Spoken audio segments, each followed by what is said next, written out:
Welcome back to Wayne's Football Theory. Chelsea's defensive ability is hard to improve in short period, but we can see some improvements in this match. Liverpool was more difficult to score by set pieces and cross-header than before.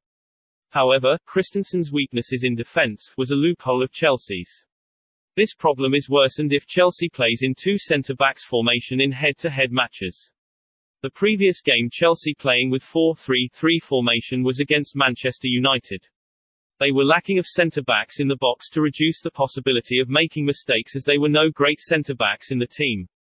Christensen gave Martial a chance to score by header. It was similar with Liverpool versus Chelsea. Liverpool had a counter-attack originated by Henderson's long ball. Main's strength and speed exceeded Christensen's. Christensen hugged Main and he was the last guard to deny a possible scoring chance, so he received a red card and it turned around the table.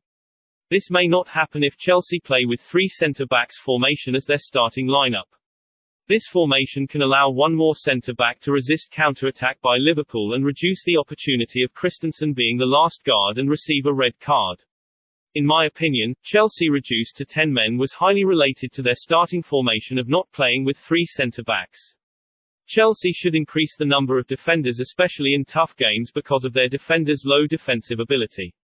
They were too risky to play with two centre-backs only. Lampard had learnt a lesson. You may argue that was Main's chance, a clear opportunity to score. From my perspective, Christensen had to foul Main before Kepa could make a clearance. Kepa was too late to run out of the box. So Main could score by chip shot with his calmness and ability. Therefore, it was absolutely a clear chance and Christensen had to foul Main. Liverpool had the advantage to lead in the first half. In the beginning of the first half, Liverpool's full court pressing was more effective than Chelsea's. Chelsea's front three were lack of speed to press. Liverpool could easily pass though Chelsea's front players to force Chelsea falling back to their half. Chelsea was in a dilemma, their strategy did not have any advantage in any match type. When they were in back and forth, their front players were slower than Liverpool. When they were playing in conservative possession strategy as both teams were trying to forgive possession by fast break and counter-attack, Chelsea's lack of fast player and Liverpool's more effective pressing than Chelsea's, resulting in Chelsea disadvantage in possession. It was a conservative possession match type that both teams were trying to possess and counter-attack respectively. Chelsea had one fast player which was Timo Werner to sprint and creating spaces only. Mount work rate was marginally tolerated but Havertz was lack of speed in fast break or counter-attack. Therefore, Chelsea was lack of attackers in fast break and counter-attack which forced them slower their counter-attack and possess the ball passively. Timo Werner could not find anyone to cooperate in counter-attack and Fabinho was always one-on-one with Werner. He restricted Werner's performance incredibly well in this game. He rotated with Joe Gomez. I rate Fabinho playing as a centre-back very high in this game. His one-on-one defensive ability was excellent. Sometimes he may need to play as centre-back which is not his best position, but he can perform very well. There were some examples in the last season and few years ago when he was in Monaco. Havertz created many counter-attack and fast break as a target man. He could fall back to give first pass to playmaker. However, he lack of speed to follow the attack and awareness to help the others. This is the reason why I wouldn't use data to analyze football matches. The data may tell you he has pace but in fact he does not good at acceleration. Fast break and counter-attack require players to accelerate in certain speed, so those data cannot reflect his effectiveness in counter-attack and fast break. Therefore, I did suggest in my match preview that Lampard should not use Havertz in tough games. He could not help. Lampard put him into the starting lineup as a centre-forward. He is not muscular to play against Virgil van Dijk on header even he is very tall. In my evaluation video about signing Havertz, I have mentioned that this was a good signing as he is given. However, he can only show off his endowment as an attacking midfielder in possession-oriented strategy but not in other match type including tough games. You may argue that Chelsea would waste money since he cannot play in such games. Unfortunately, it is inevitable. So I did not suggest to sign him but a new centre-back with quality. Yet, this is not a wrong decision made by Chelsea. He can play against underdogs and let's wait for his good performance as an attacking midfielder. He is so talented, and he possibly can play as well as David Silva.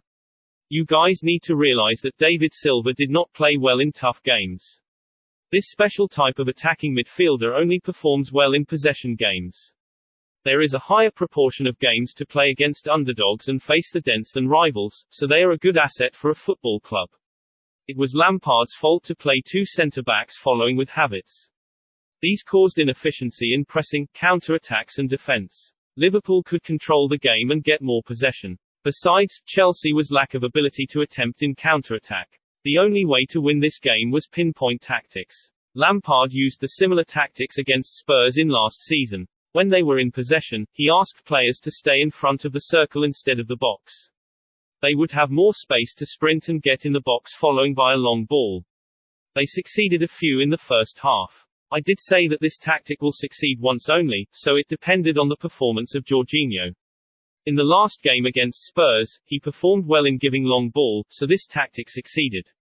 However, he performed badly in this match. This tactic was a failure. Besides, Henderson passed a great long ball to Maine occasionally. This helped Maine to win against Christensen by his strength and speed. This caused Chelsea to play in 10 men and create the gap between Chelsea and Liverpool. This was the difference between the deep-lying playmaker of both teams. Henderson was better than Jorginho, but strategy and formation become the key factor to decide which team would win. Liverpool had higher speed fronts to chase long ball by Henderson. However, this was not the case of Chelsea. They should use Abraham and Barkley. Chelsea's best counter-attack was in 83 minutes. Timo Werner gave a through pass to Abraham as a final third and created an attempt in the box. This was different with the first half. He could cooperate with players with pace and created an effective quick break. Although Chelsea was lack of players because of injuries, Lampard made many mistakes. He let Chelsea play in 10 men indirectly and sub off a forward. But I think he should sub off Mount with Azpilicueta as well, then park the bus with 5-3-1 formation. Although Chelsea did not concede a header by Liverpool's cross in the first half, Liverpool could get in behind easily without beautiful ball movement. Chelsea could still create some counter-attacks chances to prevent conceding goals because of exhausted defence. In the second half, Chelsea played in 10 men and they had no chance to counter-attack with either one or two front players. If there was no counter-attack, Chelsea's defence would be exhausted. They should park the bus with one more defender to reduce the opportunity to concede. They can tie the game with 0-0 probably. However, Lampard chose to play with two centre-backs formation. So Liverpool could score once second half began. This was the result of lacking defenders and over-contraction of the pack. Moreover, Liverpool's players hugged the touchline occasionally. Salah did a great job. He stayed wide and cut into the arc of the box. Marcos Alonso was confused to defend who. Salah became an inverted winger in front of the arc and gave a through pass to Firmino to penetrate the defence. Firmino crossed back from baseline to Maine, creating a clear chance for him to score. Liverpool performed much better in second half when they were facing the dents.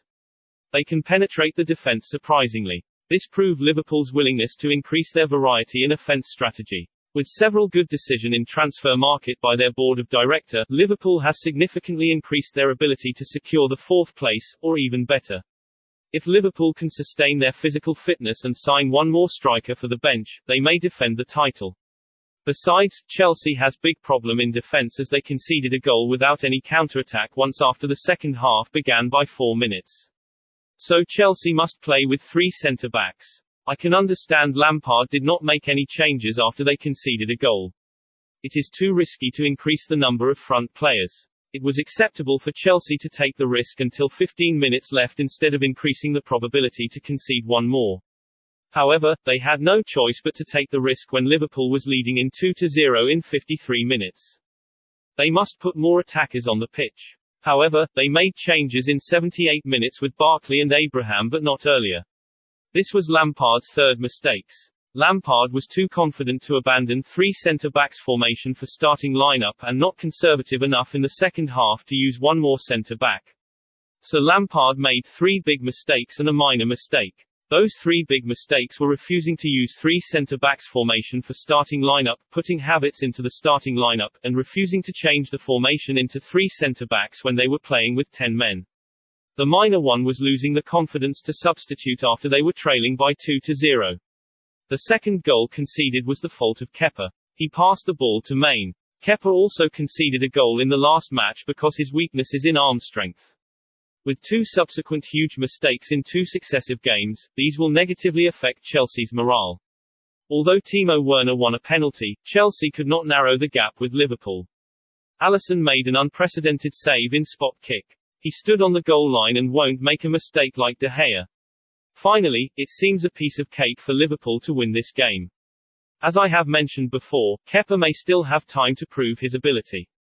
However, he performed badly in the beginning of the season. Chelsea may lose the confidence to him and sign a new keeper as soon as possible. How about the performance of the new players of Liverpool? Let's talk about Thiago, which was the only new player playing in this match. It was his debut. If you look at his data analytics, he made a new record by making the most of successful pass in 45 minutes, but it is not holistic. You must evaluate his performance with pros and cons. As a playmaker, he could originate the attack by his vision and accuracy to enhance the effectiveness of the team. Although he conceded a penalty to Chelsea unluckily because of handball, this shown his effort to the audience that he is willing to help in defense. On the other way around, we could see some unforced mistake by him, obviously, such as passing the ball to their opponent for 3 times. This was similar with those games in Bayern Munich with Thiago. It was not a tense match for him to keep concentrated all the time. That's the end of the clip today. If you like this video, please hit that like button and subscribe to my channel. Thanks for watching. I'll see you in the next clip.